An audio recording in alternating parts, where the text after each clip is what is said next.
Cuando yo era chica, imagínate, yo soy del año 31, así que será en el 36, yo tenía 5 años, y mi hermana tenía 6, y entonces estaban, bueno, como que íbamos a tener que entrar a la escuela primaria, porque antes nos mandaron al jardín de infantes y yo no soporté. No, me tuvieron que sacar porque no me iba ninguna de las propuestas que había una cosa de los grandes, tratar a los niños como si fueran tontos, no como si fueran niños, ¿no? A ver, ¿qué querés? ¿Qué quiere mi hijita? Oh, y yo ya con eso me desubicaba y sentía como que no había diálogo, no sé, que yo no estaba ahí. Yo no era esa persona a la que le hablaban. Bueno, total que mi mamá le dijo a mi papá era profesor universitario y ella era maestra también y luego fue profesora. Pero le dijo, no vamos a mandar a las chicas al colegio, van a estudiar acá. Y entonces pensaba en ciertos profesores, pero así muy avanzados. Uno era, yo creo que Romero, ¿cómo se llamaba? No José Luis, sino el otro, que era Francisco Romero, que era el filósofo más conocido en aquel momento acá en la Argentina, y otro que era como un físico para que las partes de matemáticas, físicas y qué sé yo. Y no, decía mi mamá, no quiero mandarla al colegio porque del colegio salen todos adocenados. Mi mamá era sanjuanina, entonces hablaba un poco con alguna terminología de allá. O sea, lo que ella estaba viendo, que salían todos los niños como con un molde, ¿no? Y adocenados, realmente era una palabra terrible, ¿no? Y casi lo consigue. Mi papá estaba bastante de acuerdo, pero le dijo una cosa que por ahí, dices, sí, estamos de acuerdo, lo que pasa es que también el colegio es socialización, o sea, estar con otros niños, y bueno, nos mandaron al colegio, pero imagínate que eso eran los años 1936, 37, no había ningún colegio de otro tipo. Mi papá sabía mucho de psicología, él inclusive escribió un libro sobre las emociones donde él estudiaba cómo era la relación entre las emociones y la fisiología. Entonces, claro, mi casa paterna era una casa progresista y mi mamá extraordinariamente progresista, aunque no pudo llevar a cabo su idea. Volviendo sobre el tema de la educación, que en general se siente que está atrasada, ¿no? Que todavía es una educación de informar al niño y enseñarle, y en lugar de dejar que salga toda esa sabiduría interior que hay y toda esa libertad interior también que se va perdiendo con este sistema. Bueno, por suerte ahora está mejor que cuando yo era chica. ¿Cómo de ese jardín de infantes que no te gustaba y qué sé yo, cómo fue tu vida? ¿Cómo fue avanzando? ¿Cómo fue con el colegio y todo eso? Claro, ¿cómo fue que llegaste a esto? O sea, hay todo un camino, digamos. Bueno, yo tengo varios momentos que yo les llamo momentos estelares. O sea, el primero lo tuve a los 2 años y yo me acuerdo como si fuera hoy, que yo estaba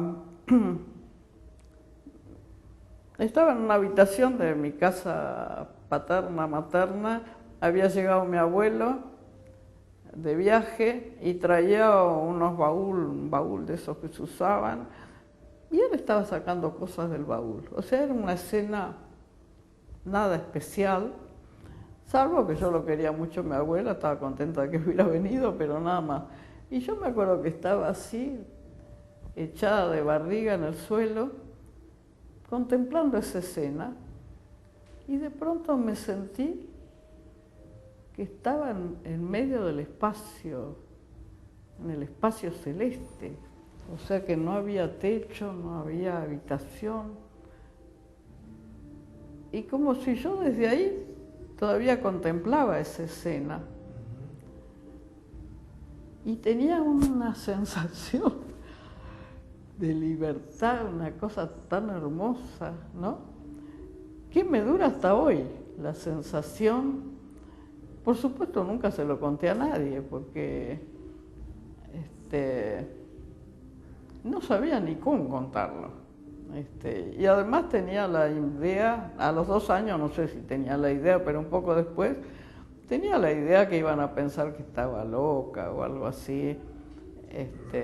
Porque también me pasaba, por ejemplo, cuando estábamos jugando con los primos y qué sé yo, en el verano éramos una banda, con mi hermana y mis primos, bueno, y que yo de pronto estaba ahí en una esquina por allá arriba, contemplando toda la escena y me veía a mí misma también, jugando con los otros, pero yo estaba de allá contemplando y no sabía ni cómo salía ni cómo volvía a entrar. Después tenía momentos, especialmente a la noche, me parece cuando no había luz. La otra cosa era que por ahí de noche veía todo como vibrando y eso a veces me asustaba un poco, porque a veces una vibración muy sutil, a veces una vibración fuerte. Porque veías energía, veías la parte energética. Sí, como que veía, pero en aquel momento yo no tenía palabras para ponerle, ni sabía que eso pudiera existir, ¿no? Entonces me asustaba un poco, pero también me daba curiosidad. Y bueno, y creo que lo que más me marcó después fue a los 11 años, algo, lo tengo relatado en mi libro, pero igual lo puedo relatar. Estaba en la casa de mi abuela paterna, los sábados se reunía toda la familia, todos mis tíos, tías, primos y qué sé yo, y mi abuela, que la llamaban la tronca. No, uno de mis tíos, que era medio humorista, le había puesto la tronca, porque era el tronco de toda esa familia. Y bueno, toda mi familia paterna eran muy intelectuales, muy informados, muy enciclopédicos.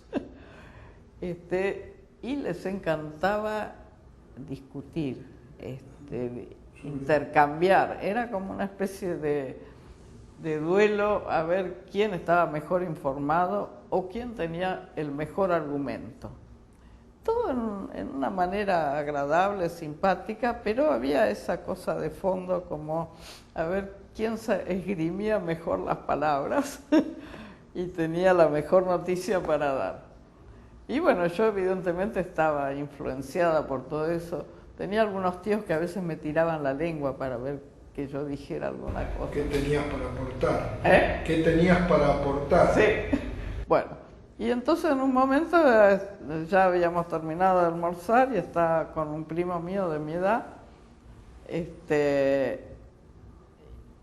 Y estábamos también argumentando, como discutiendo. Y a ver quién tenía razón, qué sé yo. Y en un momento como que apareció un ser enorme así.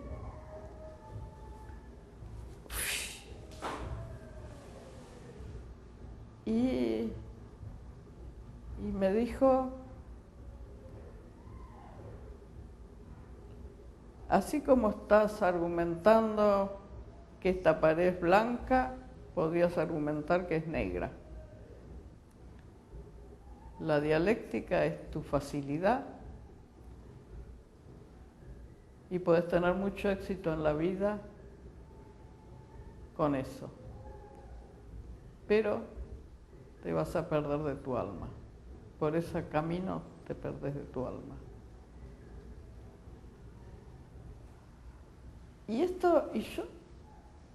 yo estaba ahí también y me estaba viendo que yo acá seguía la relación con mi primo y yo seguía argumentando no sé qué. Y a la vez sentía estas palabras. Y primero, mucho tiempo pensé que era como un maestro que había venido. Después me di cuenta que era yo misma. Tu ser superior. Sí. Claro. Y me sonó que era verdad. Me sonó que era verdad. Y de ahí no pude retroceder. O sea, sí, imagínate, entré en la adolescencia, pasé por todo.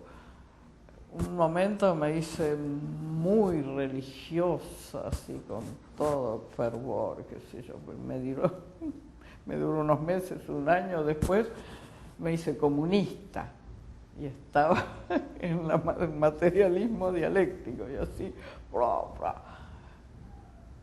Y bueno, hasta que llegó un momento,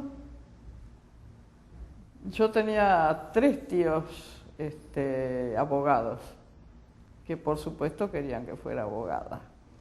Y estaba todo preparado para que yo fuera abogacía. Y entonces en algún momento, mecánicamente, fui y entré a la carrera de abogacía y me pasó, bueno, hice todo un año y al final del año estaba para rendir un examen, como era entonces, que eran los 3 profesores así, y el jefe de cátedra era Ricardo Levene, que era muy amigo de mi papá, de mi familia. Y entonces me toca pasar, pero ahí me sucede algo. Porque tenía unos sentimientos encontrados. Por un lado es como decir, bueno, Ricardo Levene, de jefe de mesa, a mí no me va a bochar, aunque digas 3 estupideces. Y por otro lado, lo contrario, como decir, yo tengo que dar un examen brillante para no dejar mal a mi familia, especialmente a mi papá. Y entonces estaba entre esas 2 cosas, como que por un lado me parecía que iba con un privilegio, así, que a mí no me iban a bochar, y por el otro lado como que tenía una exigencia tremenda.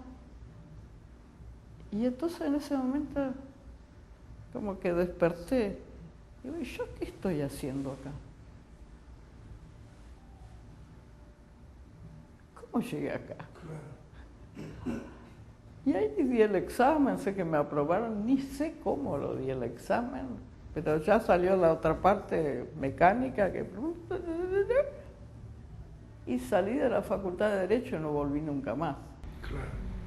Tu ego te fue llevando todavía sí. a eso que tu ser superior había dicho que no hagas. Sí. Todavía te seguías llevando, porque ser abogada era la dialéctica. Sí, claro, tenía 17 años. Mirá vos. Había muy poco conocimiento de eso en nuestra cultura, ¿no? Era de 3 dimensiones la cultura. Y entonces por eso yo tampoco decía nada de lo que me pasaba, porque me imaginaba que me iban a meter en el frenopático en cualquier momento. En la Edad Media quemaban gente, ¿no? Por eso. En la Edad Media quemaban gente. Y sí, claro. Sobre todo mujeres quemaban. Por brujas. Bueno, y entonces de ahí ya, yo ya estaba buscando. Entre los 13, 14 años ya empecé a andar por acá y por allá. Inclusive mi papá tenía una biblioteca inmensa. Pero claro, era una biblioteca de un universitario, de un académico. que tenía todo lo nuevo, también de física, de psicología, de todo. No tenía de lo que se llamaba en aquel entonces ocultismo. O esoterismo. O esoterismo. Pero se llamaba más ocultismo. Después poco a poco vi que era esotérico y también me dio la impresión que venía una época donde lo esotérico se iba a hacer exotérico. Y en efecto sucedió. Y bueno, ahí empecé a tomar contacto con gran desesperación de mi mamá, porque yo a los 13, 14 años andaba por lugares que a ella le parecían espantosos y que no sabía por dónde andaba. Por un lado andaba por la música, que estuve mucho tiempo en la música, y por otro lado era buscando lo esotérico. O sea, descubrí que mi tío Arturo Capdevila tenía algunos libros esotéricos que se los sacábamos con mi prima y nos poníamos a leer. Y por otro lado, me encontré con 3 personajes que les llamábamos los maguitos. Uno de ellos muy amoroso conmigo, porque yo en aquel momento tenía 15 años. Y bueno, los 3 me invitaban, nos encontrábamos casi todos los días a las 8 de la mañana en el bar Nobel que estaba ahí en Libertad y Corrientes. Desapareció el bar ese. Y uno de ellos era Sabatini, que yo considero que fue mi maestro, mi primer maestro. Los otros 2 también. ¿Cuántos Sabatini? Aníbal Sabatini. Aníbal Sabatini. No es conocido porque él nunca quiso formar una escuela, nunca quiso estar atado a una institución y entonces en realidad me visitaba a mí, después yo se lo presenté a Norberto Levi, porque me pareció que Norberto necesitaba y entonces tuvo también una relación con Norberto y otra persona más y creo que nada más. Pero era un ser esencial. Yo digo que todavía ahora quizás el ser más esencial que he conocido. En la vida cotidiana tenía un empleo en una empresa de ascensores, ¿sí? Nada ostensible y trabajaba mucho, pero trabajaba desde su interior. Y me enseñó con su manera y con algunas cosas que decía simplemente muy esenciales. Inclusive a veces yo le decía, ay Sabatini, espere un poco, porque no puedo. Sí, no se puede procesar a veces, ¿no? No podía tanto como, bueno, yo estaba en una época entre los 15 años y todas las cosas que le pasan a un adolescente y los amores y todas las cosas, y después que me casé y empecé a tener hijos, y él venía cuando él le parecía. Es decir, yo no podía llamarlo y decir, ay, Sabatini, venga. Pero él era un amigo de la familia, él venía y solo tú. La relación era conmigo. Ah, pero vos vivías con tus padres. Al principio sí. A los 15 años. Y después Sabatini venía a tu casa y te visitaba. Sí. ¿Y qué decían tus padres de Sabatini? No, en aquella época no venía. En aquella época era cuando nos encontrábamos en el bar. Después, cuando yo empecé con Susana Milderman, a veces aparecía allá, en lo de Susana, pero Susana medio que no le gustaba mucho. ¿Cómo fue tu relación con Susana Milderman? Fue muy especial. o sea, la forma que llegué ahí ya fue una cosa como rascarse así, ¿viste? O sea, yo estaba en el mundo de la música y inclusive estaba queriendo estudiar con el maestro Gretzer dirección coral y todo eso, y cantaba y bueno, estaba entregada a la música y por supuesto todo esto esotérico venía sucediendo a la par. Y en un momento tuve una visión de mí misma, como que estaba gorda y me veía, ¿querés que lo haga? Me veía así como que estaba gorda y entonces, espera que tengo esto.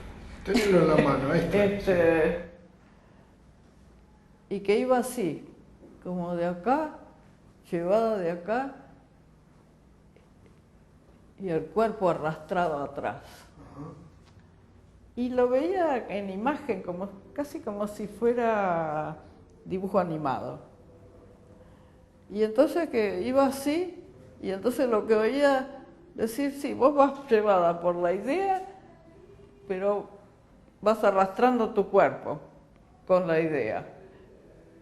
Y tiene que ser a la inversa, que tu cuerpo te lleve. Y entonces me veía así. Eso fue.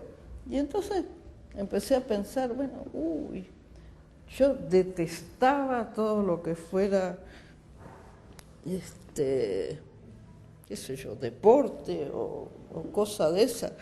De chica me habían hecho hacer un poco de danza clásica que me parecía horrible, es decir, muy dura, no me daban los pies para las zapatillas de baile, las zapatillas de punta, y hacer así, todo tan... No me caía. Por suerte la profesora que tuve en un momento se dio cuenta que yo era para otra cosa y entonces me daba para bailar tarantelas o cosas así, más movidas, menos rígidas, ¿no? Bueno, pero me di cuenta que tenía que hacer algo yo con mi cuerpo. ¿Y qué voy a hacer? Yo había leído algo de yoga, digo, lo único que podría interesarme un poco es la yoga, porque tiene alguna relación con algo más. Pero no había profesores de yoga en aquel momento. Varios años después supe que había un profesor de yoga, no era como ahora que tenés 2 por cuadra. Y bueno, entonces me sucedió algo, como muchas veces me ha sucedido, como que lo que necesito viene. Y yo creo que es así la vida, solamente que a veces uno no tiene confianza en la vida, y entonces se apura o se deprime. O deja pasar las cosas. Sí, o no se da cuenta, sí. El asunto es que yo estaba en el coro y tenía también un grupo de madrigalistas, formaba parte de un grupo de madrigalistas, y bueno, uno de ellos, un gran amigo, me llama por teléfono un día y me dice, a ver vos que andás en esas cosas, porque yo para esto ya había estudiado astrología y varias cosas, y entonces me cargaban un poco me hacían unos dibujos con el bonete así. y entonces me dice, ¿y vos que andás en esas cosas? ¿Sabés dónde se puede conseguir música hindú? En aquella época no había esos lugares de discos que hay ahora, que tenés música de cualquier parte. Y le digo, bueno, mira, yo lo único que conozco es que en la embajada de la India tienen y te reciben bien en fin, se ocupan. Porque otro lugar no sé. Y cortamos. Y después que corté yo digo, ¿y Paco para qué quiere música de la India? Porque era el que más me cargaba con estas cosas. Y entonces lo llamo, ¿no? Digo, Paco, ¿y vos para qué querés música de la India? Me dice, no, no es para mí, es que yo tengo una compañera, él era vicedirector de un colegio. Tengo una compañera docente que va a un lugar y tenía un problema hepático y no sé, se siente mejor. Como llega la Navidad, quiere hacerles un regalo a esta gente. Y por eso te pregunto. Le digo, a ver, ¿quién es esa gente? Averiguame, por favor. Y esa gente era Susana Milton. Bueno, y a todo esto yo había entrado a un grupo esotérico que dirigía Maestri, que era un grupo esotérico del estilo así antiguo, ¿no? También profundo, pero quieto.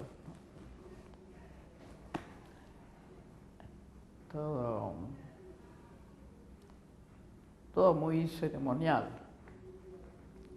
Pero igual yo estaba contenta ahí. Ahora, cuando les cuento a Maestri y a los otros, qué sé yo, que iba a ir a este lugar, que hacían algo con movimiento, hacían algo con el cuerpo, me dice, no, tenés mucho cuidado, porque eso empieza, de pronto se despierta Kundalini y terminás en el frenopático. Bueno, y todas las personas que yo era la más joven del conjunto, todos tenían arriba de 40 en general, y yo en ese momento tenía 20, 21. ¿Estás hablando de cuándo? ¿1950 más o menos? Y yo empecé con Susana en el 53. Bueno, el asunto es que yo dije, bueno, yo tengo que ver de qué se trata, por más de que me decían, no, ten cuidado. Digo, si no pruebo me voy a quedar sin saber nunca. Y entonces fui. Y nos sucedió algo con Susana. Porque llegué ahí y ella estaba terminando una clase. Entonces yo me quedé mirando. Terminó la clase y vino hacia mí como para informarme y yo para pedirle informes. Y entonces sucedió algo, como que estaba este diálogo acá, que yo le preguntaba, ella me decía, no sé, tenemos clase lunes, miércoles, qué sé yo. Y sucedía otro diálogo ahí arriba que yo le decía, sos vos la que está acá. Y ella me contestaba, y claro, ¿quién pensaste que era?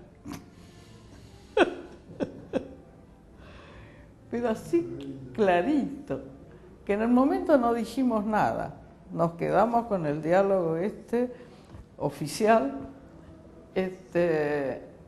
y al tiempo, después que entré y estábamos, entonces un día nos sinceramos, y sí, en efecto, las dos habíamos percibido eso en la otra dimensión. Y luego llegó una tercera persona que también nos conocíamos de aquel entonces. Y bueno, y ahí empezó todo. O sea, Susana era una medium extraordinaria, ¿no? Y recibía mucho de los maestros, como ella decía, los maestros. Y tuvimos una relación muy íntima, muy profunda, porque cuando estaba soltera yo todavía, ella siempre me invitaba a su casa después que trabajábamos ahí. Yo iba a parar a la casa de ella con Grego, el marido, y seguíamos trabajando todo el día. Y me hacía masaje y yo le hacía masaje a ella también, y qué sé yo, y bla, bla, bla. Entramos en todo esto que era muy nuevo, ¿no? Pero que para mí no era nuevo. Inclusive recuerdo que Susana a veces, ella tenía poca educación, ¿no?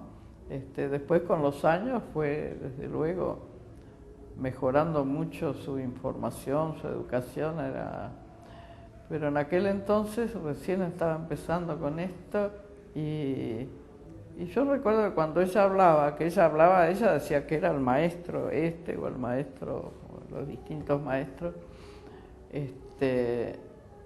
y que después decía que que el maestro era uno, que estos eran los instructores. Y yo recuerdo que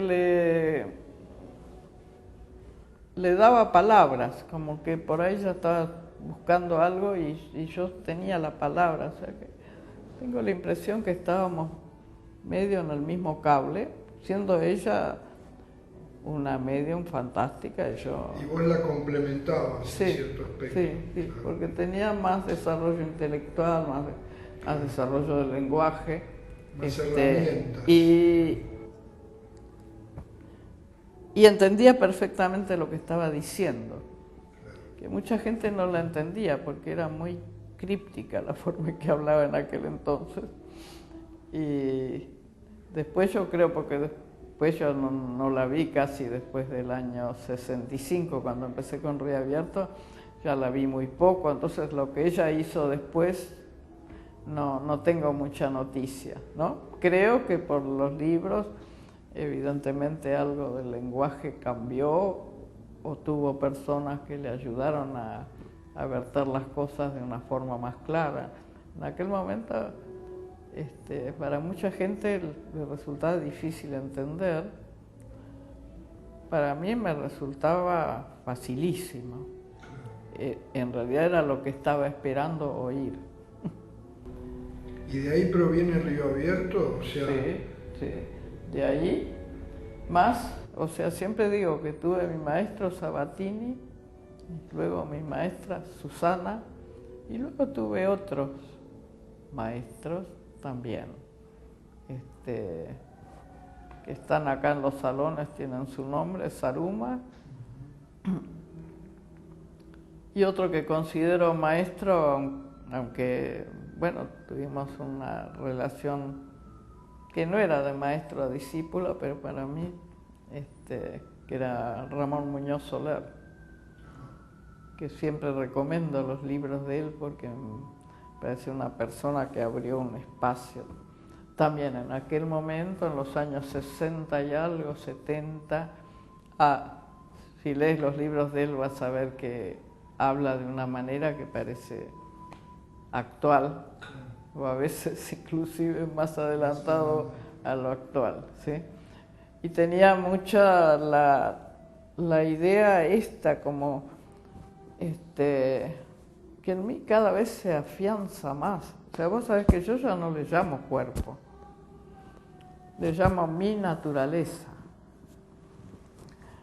Porque me parece que la palabra cuerpo ha sido bastardeada tanto y se ha dicho tanto cabeza y cuerpo, por ejemplo, o mente y cuerpo, y todo así como separativamente. A veces yo entiendo que para estudiar algo a veces hace falta separar, pero me parece que nosotros necesitamos integrar, y nos perdemos esa riqueza que tiene nuestra naturaleza, que es esencialmente espiritual. Es decir, que tiene una espiritualidad que no está teñida por ideologías, por religiones, por dogmas. Por eso se la deja fuera. Porque no le conviene, digamos, a los poderes que manejan el mundo que cada uno exprese su espiritualidad. Claro. Pero en efecto es así, o sea, hay una espiritualidad que está integrada, o sea, que no puedo separarlo de mi naturaleza, al menos mientras esté acá en este planeta. Igual puedo desprenderme, como uno en realidad cuando sueña, cuando duerme, se desprende, y muchas veces en algunos ejercicios que hacemos acá también. Pero lo que yo veo últimamente, si te digo, es como que hay un continuo de nuestra fisiología con el cosmos. Lo veo así como una reconexión. Una conexión, como si los nervios y los vasos sanguíneos y todo como si siguieran. Pero yo energéticamente lo sentía desde hace mucho, claro, como que estábamos totalmente conectados con la Tierra y con el cosmos y con la humanidad. Estamos totalmente conectados, más allá que uno se dé cuenta o no, y que quiera o no. Pero esto es casi más fisiológico lo que capto ahora.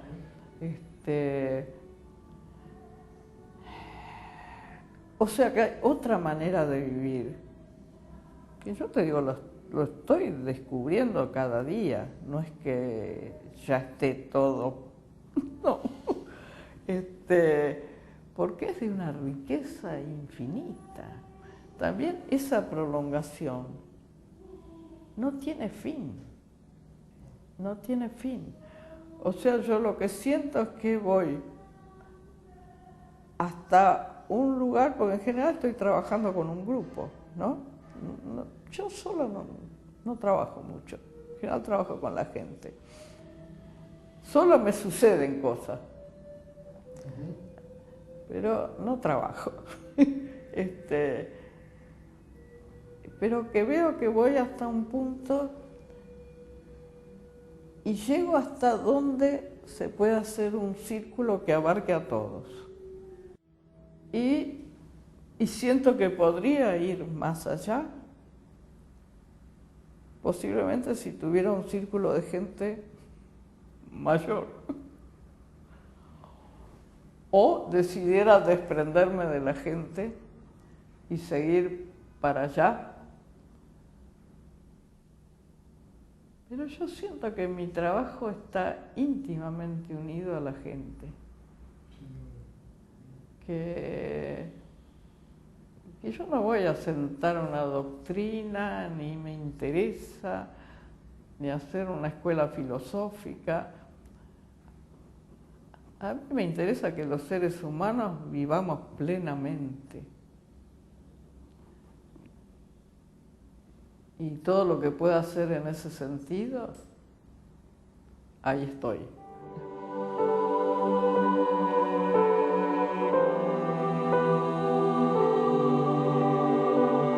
¿Río Abierto nace acá en Argentina? Sí, nació acá en la Argentina en el año 65. O sea que ya estamos cumpliendo los 50 años, aunque como institución institucionalizada figura del año 66, por lo cual el año que viene vamos a festejar los 50 años. Esto nació en realidad, era un plan de los maestros, que Susana trajo y nombró a 4 personas de aquel entonces y les dijo, bueno, ustedes tienen que ir y hacer su trabajo, cada uno por su lado. Y yo no quería irme.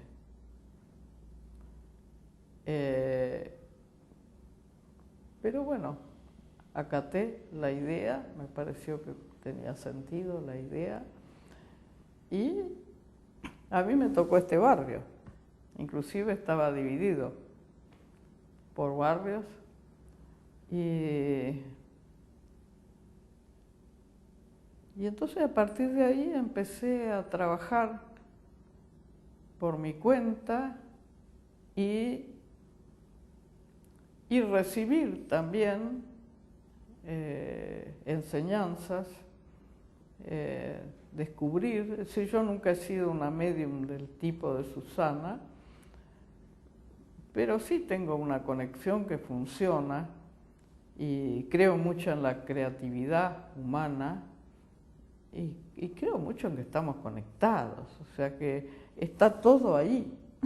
Es cuestión de que uno lo capte y lo traiga para acá. Y entonces fue surgiendo todo lo que llamamos el sistema reabierto, poco a poco, que tiene una relación con lo que hacía Susana, pero es diferente. Como que también ella finalmente fue a algo similar. Entonces lo que yo intenté, porque en un momento cuando todavía estaba con Susana, ella quiso dividir entre los que se iban a dedicar a trabajar con los actores y al teatro. En aquel momento ella trabajó mucho con actores y con los directores de teatro y qué sé yo, y los que se iban a ocupar de la parte más médica, de la salud. Y cuando nos quiso dividir, así a los que éramos instructores en aquel momento, yo no me hallaba en ninguno de los dos o me hallaba en los dos. Porque a mí lo de actoral me salía fácil.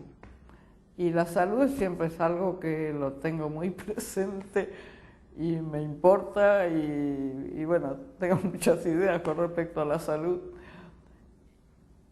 Y entonces yo no me hallaba.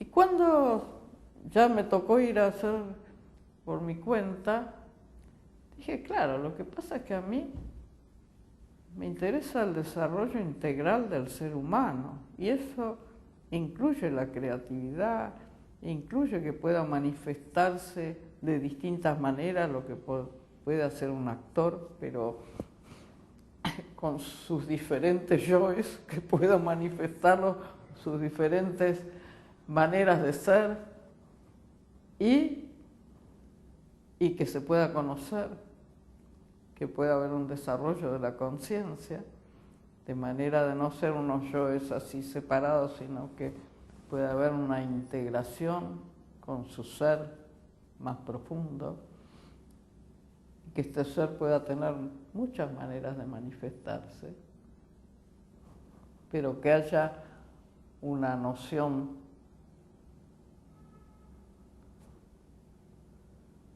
de ese ser eterno que somos. Y que esa eternidad da otra mirada con respecto a la vida y a todo lo que a uno le sucede. Y entonces, y que por supuesto en eso estaba lo que ahora llaman nuestra naturaleza y la salud. Y me parecía que la salud era algo integral, como se dice psicofísico, por hablar con los términos que todos entienden, ¿no? O sea, la salud evidentemente es un equilibrio psicofísico, espiritual, emocional, y la salud es que el ser llegue a su plenitud. Esta es la salud que yo busco, ¿no? Y entonces, y bueno, de ahí se empezó a desplegar entonces todo esto, que tiene el aspecto movimiento, que tiene el aspecto masaje, que tiene el aspecto del trabajo con la voz, el trabajo con la pintura, con la plástica de distintas maneras. Todo el trabajo de desarrollo de la conciencia y de autoconocimiento, el trabajo con los centros energéticos, o sea, con las distintas energías, o sea, desplegar la percepción, que la percepción en general la tenemos muy dormida, como estamos rodeados de una maravilla, y no nos damos cuenta. Y entonces ahí,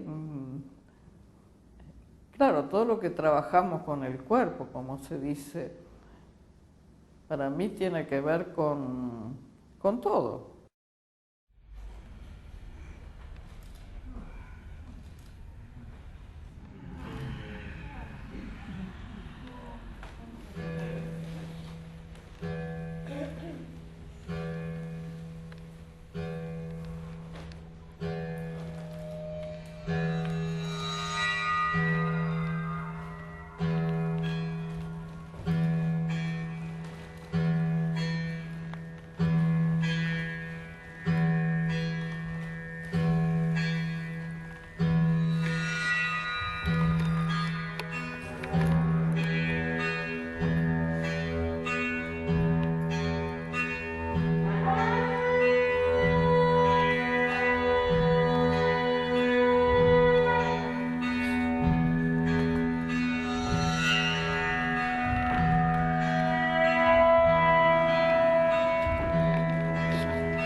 Entender las articulaciones.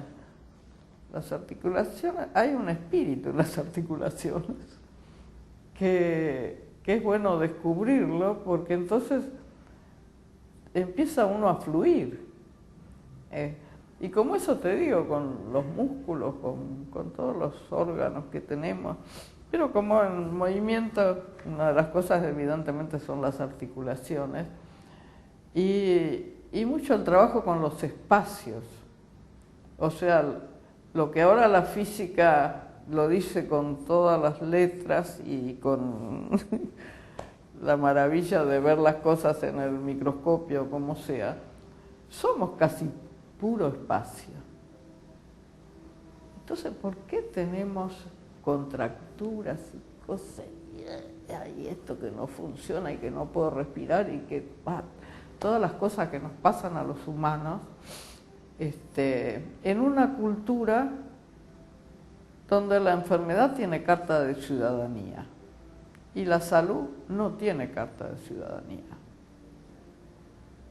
Está todo hecho para la enfermedad. Y entonces estamos todos como metidos en ese ámbito, creyendo en eso. Y mucho de mi trabajo es tratar de salir de ahí. Primero para mí, salir de esa creencia y ayudar a la gente que salga de la creencia en la enfermedad, porque nuestro sistema es fantástico. Se autorregula perfectamente. Perfectamente. Tenemos un sistema inmunitario que tiene todas las drogas que puedas encontrar en el universo y en toda la farmacopea, pero además, y otras que no están en la farmacopea, obviamente, pero además con la dosis justa. Porque uno de los problemas que tienen los médicos es, por ejemplo, acertar con la dosis. A lo mejor es un elemento que sería bueno. Y lo otro es no creer que uno puede, que uno tiene lo que necesita. Y desde luego que en esta cultura es difícil mantenerlo, porque hay ideas, fuerzas sociales que tienen mucho poder. Y hay todo un sistema de comunicación masiva que pone el énfasis en eso. La enfermedad es una de las cosas favoritas, la violencia, que da como si no tuviéramos posibilidad de crear nuestra propia realidad. Y yo creo firmemente en eso. Y entonces, bueno, acá en la institución hay, por lo pronto, la gente que viene solamente a tomar clases, por ahí toma masaje o no, o toma trabajo con la voz o no. Después están los que se interesan más, entran a un grupo de trabajo sobre sí, que tiene todos estos elementos, pero ya más dirigido a que cada uno haga su desarrollo personal. En la clase es muy libre, cada uno hace hasta donde quiere, hasta donde puede. En el grupo de trabajo sobre sí hay un trabajo más directo para que la persona desarrolle su conciencia y todo lo que necesite desarrollar. Y luego están los que se interesan aún más y entonces hacen la escuela, donde después están habilitados para ejercer, para darle a otros.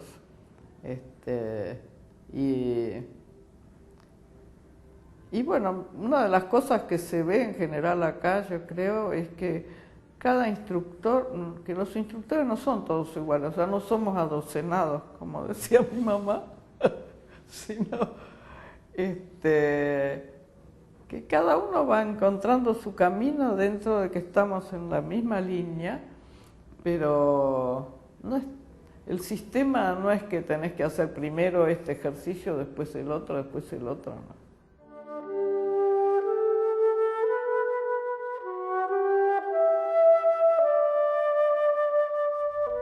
¿Cuáles son las creencias que tenemos que mirar y modificar ahora para seguir evolucionando? ¿De qué forma estamos todavía siendo una expresión del viejo paradigma de escasez, miedo y control? ¿Cuáles son las imágenes o creencias que me impiden ponerme en contacto con mi poder total como ser humano evolucionado? Contame de la declaración de Fuji, ¿cómo te relacionás con Elena? ¿Cómo surge el hacer la declaración de Fuji? Ajá. Mira, Elena la conocí en el Consejo de Paz, porque ella se comunicó con el Consejo de Paz porque justamente es Consejo de Paz. Y yo soy del grupo que coordina el Consejo de Paz.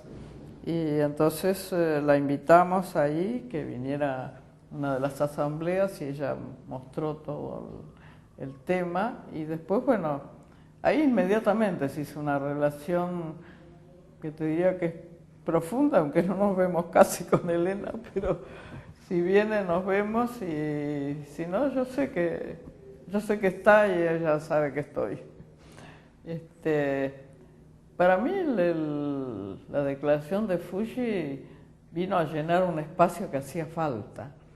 Como lo que me preocupaba a mí un poco es como decir, bueno, hay tanta gente trabajando por la paz, no sé, trabajando por una humanidad más consciente, por una humanidad más solidaria, como cantidad de gente, cantidad de grupos acá, allá, en Indonesia y donde fuera. Y digo, pero estamos todos por separado. Incluso el Consejo de Paz, que es una red de grupos, entonces, bueno, hay una cantidad de gente que más o menos tiene un cierto contacto, pero igual un poco difuso, ¿no? Como cada uno, claro, trabajando en lo suyo. Y entonces esta propuesta me parece que era lo que hacía falta, como algo donde pudiéramos unirnos todos, donde se dejara de hacer la separatividad, que no, que esto es reabierto, que esto es tal cosa, que esto es tal otra, y que pudiéramos fusionarnos todos en algo que es la necesidad de todos. Y en ese sentido me parece que es muy buena la síntesis a la que llegaron, y es decir, esas 5 propuestas que me parece que casi toda la gente puede firmarla. Casi toda la gente, es decir, no creo que alguien vaya a estar en desacuerdo.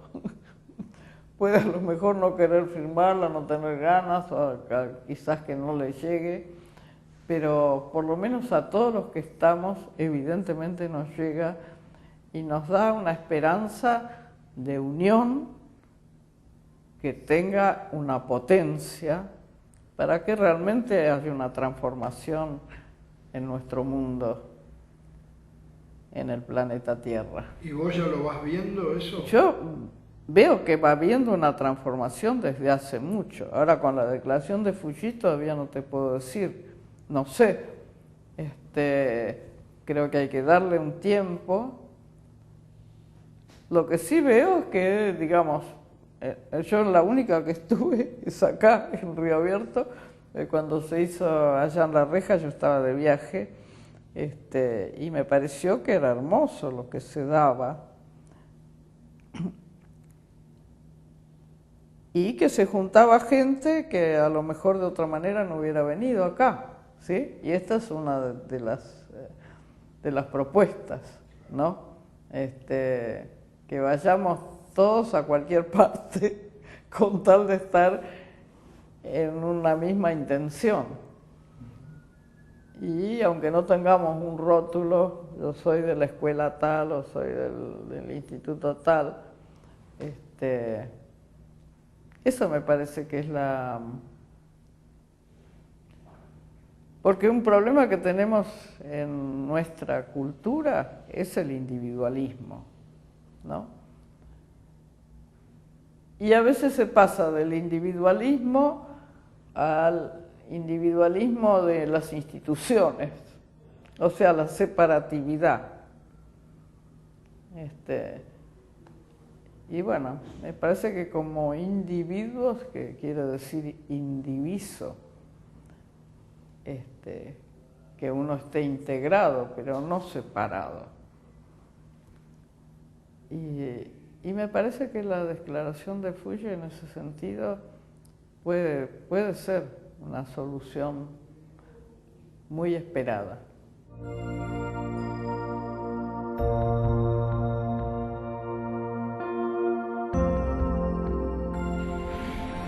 En la medida que cada uno de nosotros alcance, cada uno de acuerdo a su propia expansión y posibilidad de conciencia, sabiendo que su contribución es única. Somos una humanidad, un solo cuerpo.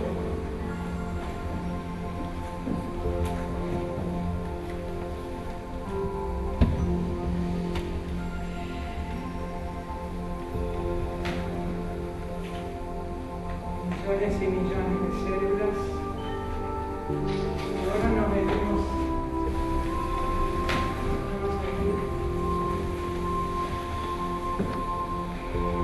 y abriendo ahí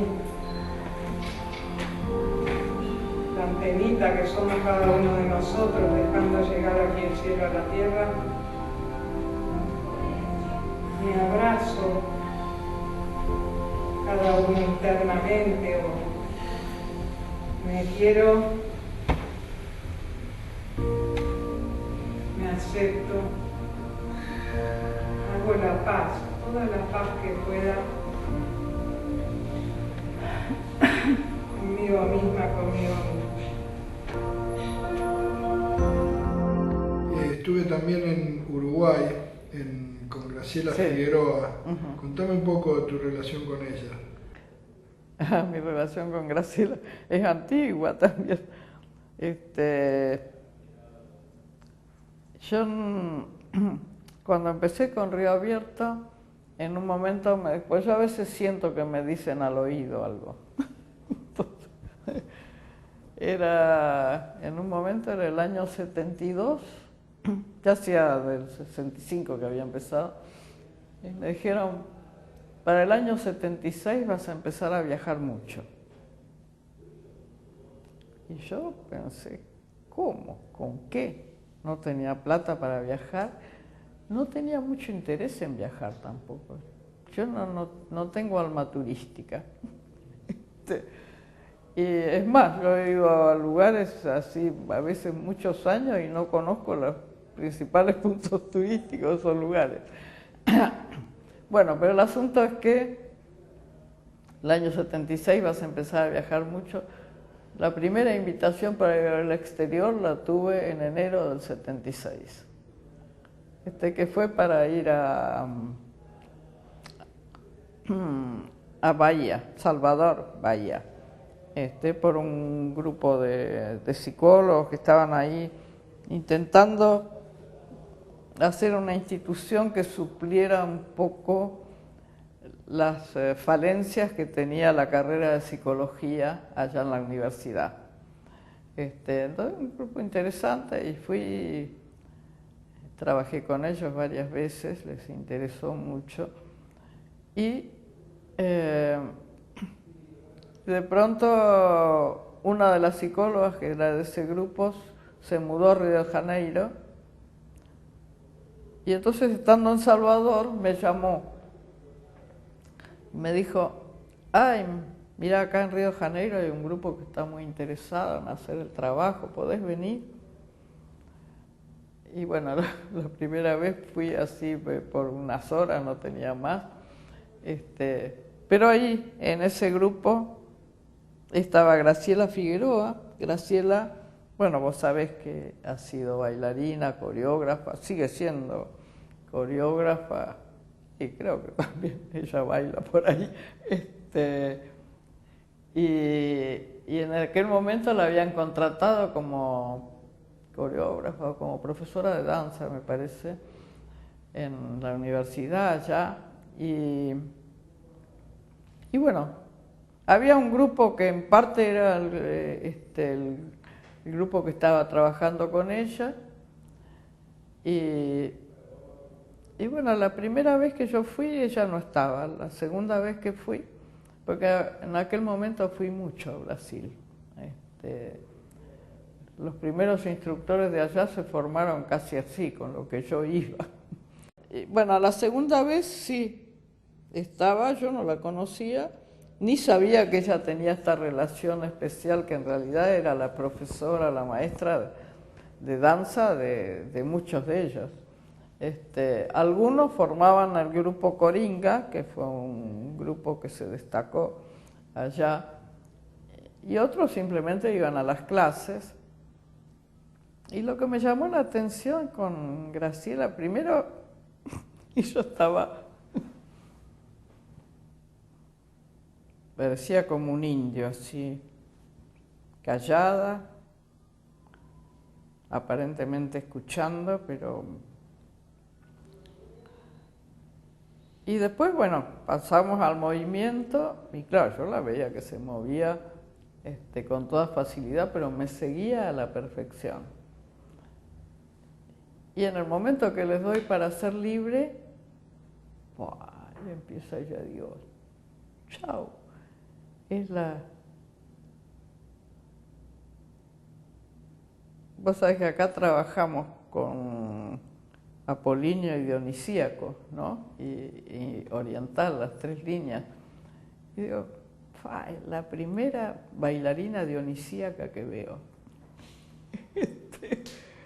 Y me encantó, porque yo tenía este recuerdo de la danza. Toda estructurada. Totalmente apolínea, Claro. de la danza clásica. Y ella tenía esto, que evidentemente lo tenía. Y bueno, desde ahí empezó una relación muy estrecha, muy profunda. Yo siempre iba y siempre ella estaba dispuesta a aprender. Ella tenía algún conocimiento, estaba queriendo hacer algo más allá de danza. Y me parece que le vino bien el hecho de encontrar lo que eran los centros energéticos, no sé, todo lo que era también el trabajo sobre sí, como que ahora está dedicada a eso, ¿no? De pronto tenía su grupo de danza hasta el año pasado, me parece, no sé si ahora lo tiene. O sea, ella, su parte como coreógrafa, creo que es algo que lo necesita y lo hace fantásticamente. Pero por otro lado está más dedicada a lo que es Río Abierto, ¿sí? A todo ese desarrollo humano que en realidad siempre le interesó. Digamos, vos abriste Río Abierto en Brasil, en España, en Alemania. Sí, es decir, no es que los fundé yo, pero sí provienen de acá. Pero cada uno hizo como le pareció. O sea, yo he ido a todos esos países y también de esos países han venido acá y después han resuelto hacer. Entonces tenemos una ligazón que es el Río Abierto Internacional, pero no hay una dependencia económica ni... Es decir, ellos me llaman cuando quieren que vaya, les ayudo, a veces estamos haciendo cursos de aprendizaje en el exterior, pero cada grupo es independiente, cada centro. De esa manera es más rico, porque cada uno puede desarrollarse a su imagen y después compartir. Sí, claro, porque además a mí no me daría la cabeza para saber cómo hacer un Río Abierto en Rusia. Tiene que ser la gente de allá, ¿no es cierto? Y de pronto sí, por ahí en Argentina hizo Río Abierto en Israel, pero también porque ella estaba viviendo en Israel y estaba compenetrada de eso, ¿no? Y así cada uno fue haciendo, algunos no son un centro, sino que son personas que están trabajando y que de pronto se reúnen. En Brasil sucede mucho eso, y se reúnen para hacer el trabajo sobre sí conjuntamente, para poder hacer algunos lineamientos juntos, pero por ahí trabajan cada uno independientemente. Y en otros lugares sí son centros que se formaron. A mí siempre me parece como un milagro. Nunca me parece que yo lo hice, sino que se fue haciendo, que yo lo único que hice es estar en disponibilidad. Si me llamaban de allá, iba, si me llamaban de acá, venía, y tener disponibilidad. También para las personas, ¿no? Como para entender un poco cómo es lo que querían hacer, de qué manera querían hacerlo.